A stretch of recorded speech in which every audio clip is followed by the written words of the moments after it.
Certainly hope you enjoyed the Padres-Cardinals game. Right now, we're talking all sports in San Diego. It's a special edition of SD Live, and it begins right now.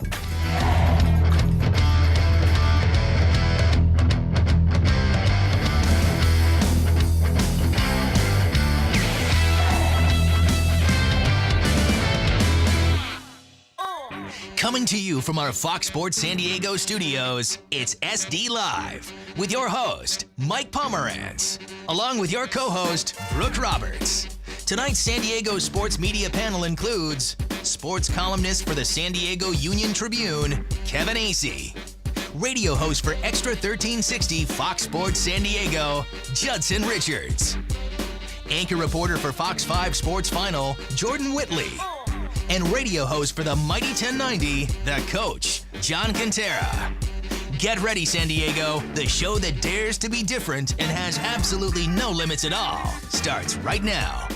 Hey everybody, welcome into a very special SD Live Town Hall discussion. San Diego fans of all kinds of sports, this is the show for you. So let's turn it over to your host and moderator, Mike Pomerantz. Brooke, thanks very much. Let's start with this notion that San Diego is trying to create some type of identity on the national grid, that it is in fact a sports town. Coach, you're born and raised in the area. You've been covering sports your entire career and life and been involved in it.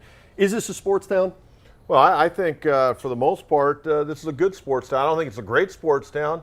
I think a little bit of a bandwagon, but I also think there are a lot of people that do care about the ball clubs here, and especially when they're winning. They're going to come in and they're going to pack the stadium, and hopefully in the not too distant future, the Padres are going to win some ball games and pack Petco Park again.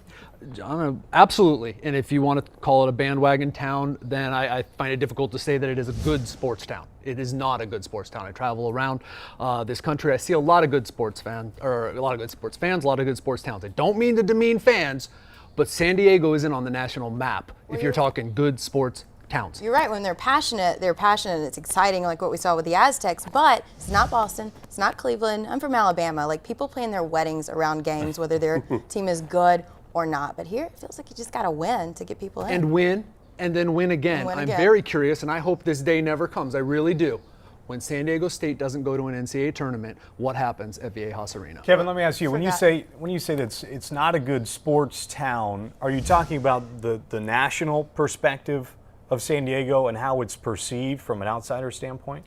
I am talking about that. It would apply to that. Yeah. I'm talking about, and I am not talking to the passionate Chargers, Padres, Aztecs, Toreros fan, if there are any of those. But I'm talking to the whole. There's not enough of them. We've already addressed it. It's a winner's town. Well, I agree with what Kevin's saying, but as far as you look at Steve Fisher, and anybody that was around here when Steve Fisher came, he won 5 games his first year, I think, and they didn't win a conference game. And I mean, San Diego State prior to that had been a funeral home for college basketball coaches. A lot of times guys, when they got let go here at San Diego State, they didn't go anywhere to coach. Their career was over. What Steve Fisher has done is absolutely incredible, but every night they got 14,414 fans in the stands. So it can be done, and those fans are real passionate. And I love it, and I do enjoy this, but that's grading on the curve, Coach. It's grading on the curve, and that's cool. Let's enjoy it. It's sports. We can also blame it on, where we are. It's a beach town. People have options. They can be outside. That should not be discounted. Well, right, exactly. Here's the thing, though. I mean, if you look at the Padres or the Chargers as a restaurant, are you going to continue to go to a restaurant if the food's mediocre just because the media expects you to? Let's go to a hot topic right now that I think has captivated really the nation when it comes to sports viewership right now, and that is the story of the Baltimore Ravens running back Ray Rice, who knocked out his then girlfriend, now wife. The video is everywhere. You see him dragging her unconscious out of an elevator. The NFL decides to suspend him for 2 games. It makes a statement. I'm not quite sure what that statement is, but Jordan, I'll start with you. What's your thought? I mean, 2 games is insane. You get 4 for having like Adderall or marijuana. But for this, I think there should just be a standard. If you commit a violent crime, there should be a very harsh response. It shouldn't be up to just the discretion of Roger Goodell. Yeah, Mike, I think that Roger Goodell, the commission, made a big mistake by sitting down and talking to Ray Rice and his wife. They had a chance to somewhat pitch him. And let's not forget, there's money involved. This is Mrs. Rice's money too when he misses games. But I think the commissioner listened to them, and unfortunately, he didn't make a statement for domestic violence. He made a statement for Ray Rice's case instead of sending a message to the entire NFL and all of the men in that league saying, listen, knocking your wife or fiance or girlfriend out and dragging her out of an elevator is not going to fly, and it's going to cost you serious money, not 2 games. Well, guys, we all work in the news cycle, and we know stories, come and go. Do you think this Rice story, though, has legs, or do we wake up in a week or 2 from now and it's off the grid? Well, Stephen A. Smith of ESPN helped it to have legs when he said that women need to be careful to not ask for it. Right, don't and I'm very happy the way the response to that, because it kept it in the conversation, because both of you made excellent points. Roger Goodell is the commissioner, and he is Roger Goodell. He earned that nickname, all right? So he should have discretion, but he should have made a stronger statement. We don't have enough time to talk about all that's wrong with this, including the new Mrs. Rice's statements where she apologized publicly for her part in this. Yeah. It's sad. I'll tell you this, though. It does speak to the culture of the NFL, because 26 of the 32 teams have a player who has some sort of history, be that misdemeanor, be that the charges were dismissed or whatever, of domestic violence. Well, I think it should have been a 4-game suspension right off the bat. Amen. I don't think Mrs. Rice helped the situation. She basically talked the commissioner out of a longer suspension. Of course, she dropped all the charges as well. And the other thing, I think Ray Rice got a little bit of a mulligan from the standpoint he has done so much community service work there in the Baltimore area, and they felt, hey, you know what, this guy, it's a first-time offense, we'll go light on him. But again, I don't think this is going to be an ongoing story, Kevin, during the season. I think once the games get going, he's back playing, everybody moves on. Oh, but here's the thing, too, and I agree with you. Once, we love the NFL. Once we really start going, new storylines will pick up. However, if Ray Rice gets 4 games, if Ray Rice gets 6 games, we probably aren't talking about domestic violence. The NFL, if they wanted this to go away, Ray should have gotten more, and we aren't having this conversation right now, although I think it's probably on its way out soon. Why? Because, the Chargers get started August 7th against the Cowboys. I hope it follows Ray Rice forever. Well, I'm surprised because by of the video. I mean, this isn't a paragraph in the paper we're reading. I mean, that video and watching him somewhat use his foot to get her out of the elevator, like he still looked angered that he now had to try to drag her back to the car. There's no question the video is every bit as disgusting and as appalling as the act itself. There's clearly no defense. Why would you even want a player on your team with that in them to be able to do that to someone? Well, I think it speaks Jordan, to we don't have enough. It speaks to that point. That would set a standard It does that we speak to don't your point. tolerate They'd have to not play good 7-on-7. people.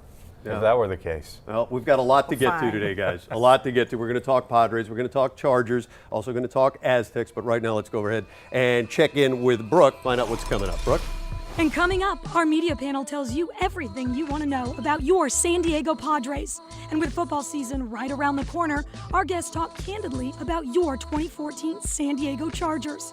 And later, we'll talk everything SDSU Aztecs with the new impending college football playoffs. Sports fans, don't go anywhere, because it's all happening next on SD Live.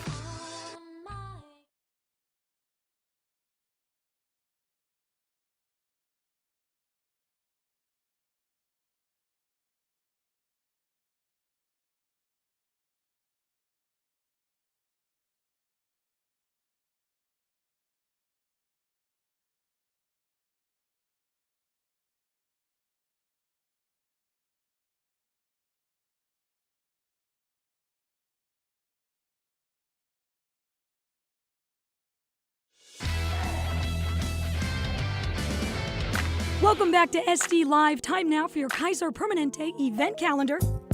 Get out to the ballpark and score some free swag this Saturday for the Padres floppy hat giveaway at Petco Park. Enjoy your free lid while you watch the Padres take on the Atlanta Braves. Mike, over to you. All right, so you get a chance to pick up a floppy hat if you head out to the ballpark. That's never bad. But let's talk about the Padres in general and in kind of the State of the Union address. Right now, the club is still looking for a brand new general manager. Judson, what are your thoughts?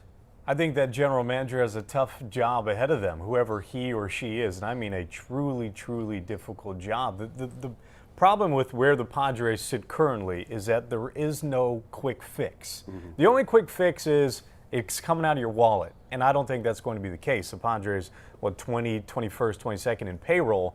If they were to get in the top 5, I'd say, yeah, you never know. The fact is, when you make mistakes through the draft and are not willing to just spend, you can be 3 to 5 to 7 to 10 years away with how you get your team back to being a real competitor, no quick fix. I think this is the biggest hire the Padres have had maybe in their franchise history right now, this general manager. And I say that because when 1969, when they were an expansion ball club, they brought in an experienced baseball man in Buzzy Bavasi. They've got 4 people, 3 men and a lady right now they've interviewed. They all have good baseball backgrounds, but none of them have sat in the general manager seat. That concerns me a great deal because this is not going to be an easy fix. Even for veteran baseball people, this is not going to be an easy fix. Well, dang, tough hire too, because whoever you hire has to have the ability to hire people underneath them, right? So No if question. you hire somebody young who's going for their first job, not everybody has that network of people to bring in underneath. Yeah. Really would have liked to seen someone with experience, and then also the hires that person makes.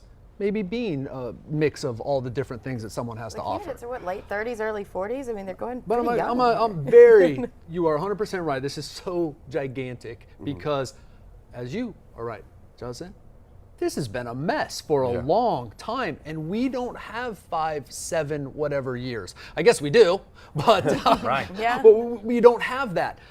I think that whoever comes in should have the courage to take a step back and say, 2015, we're not giving up, okay? There's a pitching staff out there, but That's a good point. their minor leagues are so depleted at the upper ends. There's no one coming next year. Right. There may not be someone coming in 16, perhaps. And they're also going in the wrong direction. Their rankings are slipping with how their minor leaguers are. You'd think, okay, well, if you're top 5, even 2 or 3 in rankings, then we're going to start to see talent make its way into the big league lineup. The rankings are falling, meaning the players that were believed to be good are not getting better. They are not translating into major league talent. Well, that in itself don't is believe all those rankings. A lot of that has to do who returns phone calls and who props up their players. But nobody's calling me back, Coach. Right. That's the problem. But his point, But what I would say is you can't worry about the big league ball club right now. You can worry about them during the winter. They are what they are right now. But what you've got to do is you've got to find a way to draft and develop, because for this ball club, this organization to ever be able to sustain hopefully a winning tradition, they've got to develop from within. And then when they get close, they can go out and spend that money they do have on a key free agent, a bat or an arm on a selective year. But if they're going to sustain long term, they've got to build a farm system, and that goes from drafting and developing. And I don't know if it's both drafting and developing's fallen off. Is it one or the other? Nobody seems to really know. drafting was pretty bad. We'll start there. Well, that's a good start. I can't believe their scouts are that bad that they haven't been able to develop position Well, you know what? players. A lot of that too is, as you guys pointed out, is how much money you're going to pour into your organization. Yeah. If you're going to only be able to sign guys for a certain amount of money, long before there was a cap on the slot, you're only going to get a certain quality of player. So I think there are a lot of questions there, and hopefully we'll learn some answers pretty soon. A lot more to talk about, guys. We're going to talk Chargers, and we're going to talk about the Aztecs. I know you're still hot. You still want to talk Padres, but we only have a half hour, and I know Brooks got something cool in the hopper. Brooks? Hey, Mike, coming up, Batman, Spider-Man, and Wonder Woman all under one roof. We're taking you to the annual Comic-Con Expo next on SD Live.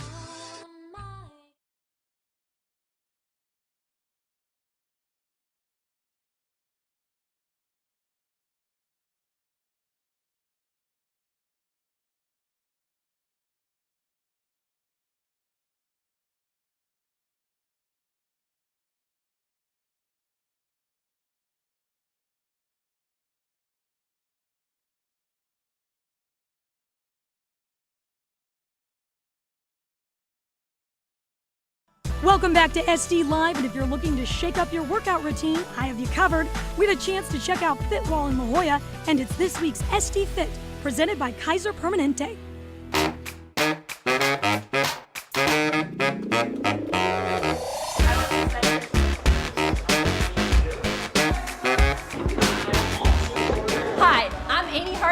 I'm a coach here at Fitwall. Squeeze out wide and then just hang. There you go. And get it as close as you can, so you'll feel a little stretch. Fitwall is a 40-minute interval-style workout. It's going to work your whole body. We do a lot of coordinated movements. You're going to feel challenged. You're going to feel great. We hit a lot of different muscle groups, and we're going to challenge you not just physically, but also mentally. We record all of your results in real time using a heart rate monitor. We try to make it a lot of fun. We also try to hit everything at once. We know people are busy. That's why it's only 40 minutes. Yeah. 40 minutes of hell. It's really all that you need to do. You come in, you get your cardio, you get your strength, you get your mobility, all in a quick time frame. That's how we get fit here at Fitwall. And take a look at this week's SD Fit photo from @CrazyCharisma. Bolt to the queue at Chargers 5K, sponsored by @KP San Diego.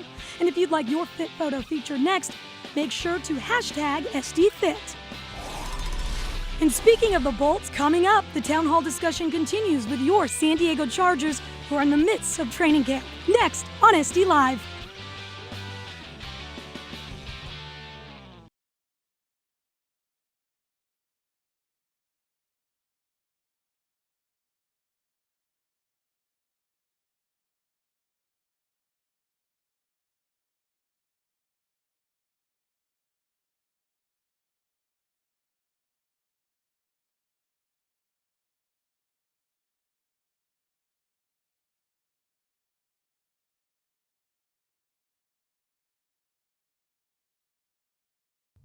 Welcome back to SD Live with host Mike Pomerantz and co-host Brooke Roberts for a special San Diego sports media town hall discussion.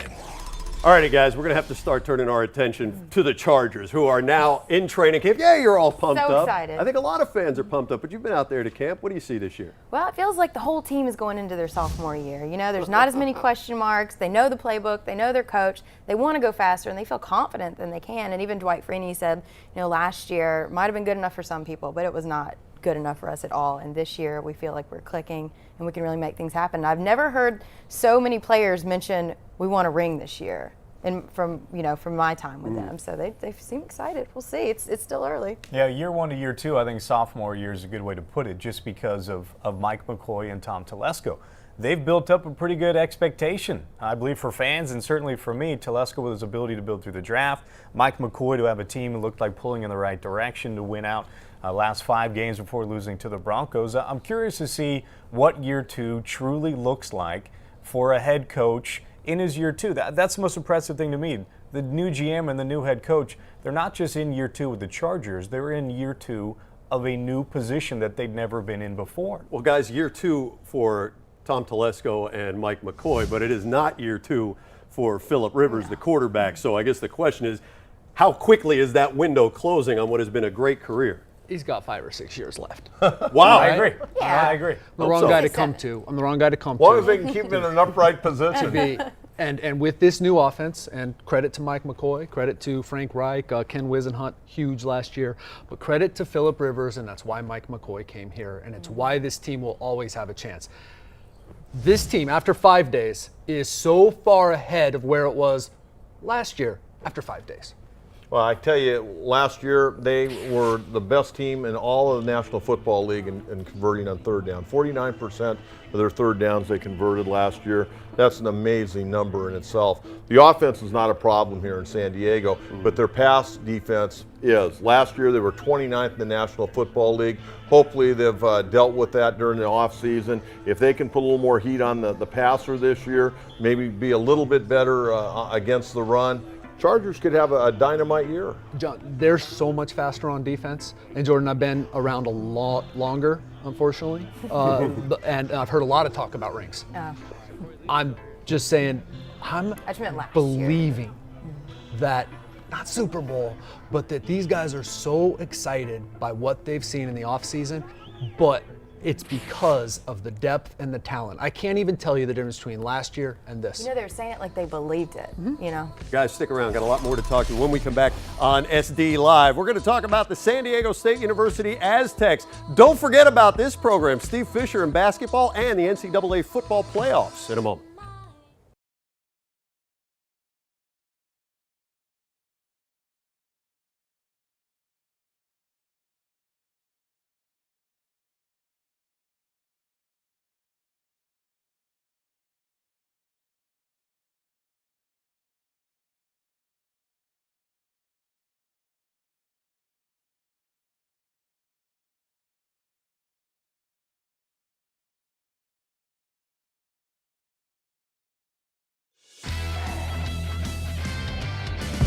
Welcome back to SD Live. Over 100,000 convention goers descended on downtown San Diego over the weekend for the annual Comic-Con International Expo, and we were there to see it all unfold.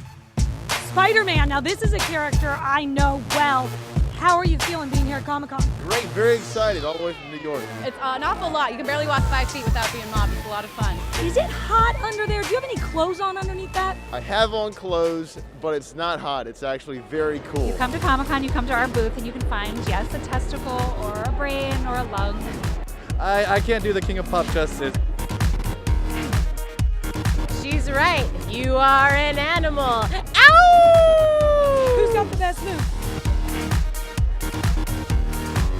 It is Loki, who has possessed Sif, who is Thor's love. Daryl, anybody? Daryl? No? Haven't seen him? She has a storage unit just for her costumes. Yeah. It's a zoo in here, but look who's behind us. It's none other than Judy Greer. Not in costume at all. Yeah, we can cut you up, do something gnarly. I don't know whose costume's more fierce, our local law enforcement here in San Diego or this guy. So I found my first hybrid of the day. It's Star Trek meets Playboy Bunny. Playboy Bunny. I mean, this is a hot getup. I'm liking it. Thank you so much. Lieutenant Ilea was from a race that was very sexy and very bald. So I'm permanently bald due to alopecia areata, and it's the best costume for me. Yes, it's Evil Fett. Evil Fett? Evil Fett. What does that even mean? Evil Knievel and Boba Fett. It's a collaboration of the two. It's so great. I mean, some of the cosplays I've seen, they're just so amazing. Some of these cosplays I think are just incredible. And I think it's kind of nice that we have all this to come together and kind of just do our thing together. Right back at you. So Comic-Con is now in the rearview mirror. I'm sure many of you are upset about that. Many of us are maybe not so much, but that's behind us now. Let's turn our attention to the San Diego State University Aztecs. A lot to talk about there. This is a team still, I think, fighting for air in this market, certainly nationally, but Steve Fisher with the basketball team, for one, has done a wonderful job, but yet I'm not quite sure, guys, that he has broken through that national bubble. What do you think, Kevin? You know, I think he has because he's Steve Fisher. Mm-hmm.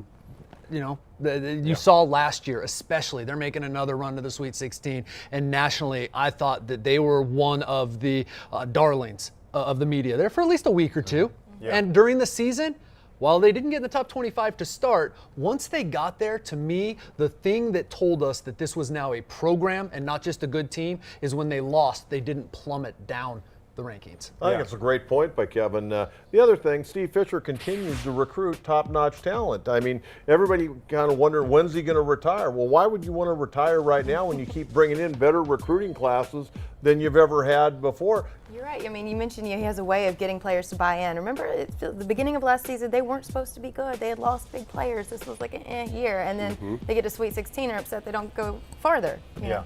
So. Real basketball talent wants what? They want to make money. They want to play in the league. So when you have a guy like Kawhi Leonard, who is in the NBA Finals and who is on the cover of Sports Illustrated, you know, I mean, 4 feet above the rim, he's holding that trophy up, and his name is attached to San Diego State University. Kawhi Leonard could be the best recruiting chip, and it's not a bad thing. That's a great thing that they found Kawhi. He became the guy that he was not only because of Greg Popovich, but also because of Steve Fisher. He's also making NBA money, and collegiate kids know that, especially the ones who aren't getting the playing time they think they should. Let me get your thoughts on another sport at San Diego State that also is getting some attention, and they've done a pretty good job given what their recruiting base is, and that's the football program under Rocky Long. That's 4 straight bowl appearances. I know it's not the Sugar Bowl, it's not the Rose Bowl, it's not the Orange Bowl, not playing for national championship. But with that said, the NCAA is going now to a playoff format, and it'll be just 4 teams in this first year next season. But it does set the groundwork for something that could really be pretty special. Jordan, I know you're a big football fan. I know you've got an opinion on this. I can't. I mean, I went to Alabama. I'm trying to compare the experience, I mean, I think I'm gonna pass this one over to Ace. Roll Tide. I mean, the guy who's not afraid to be, nice. Well, Mike says the groundwork. No, it's a great program.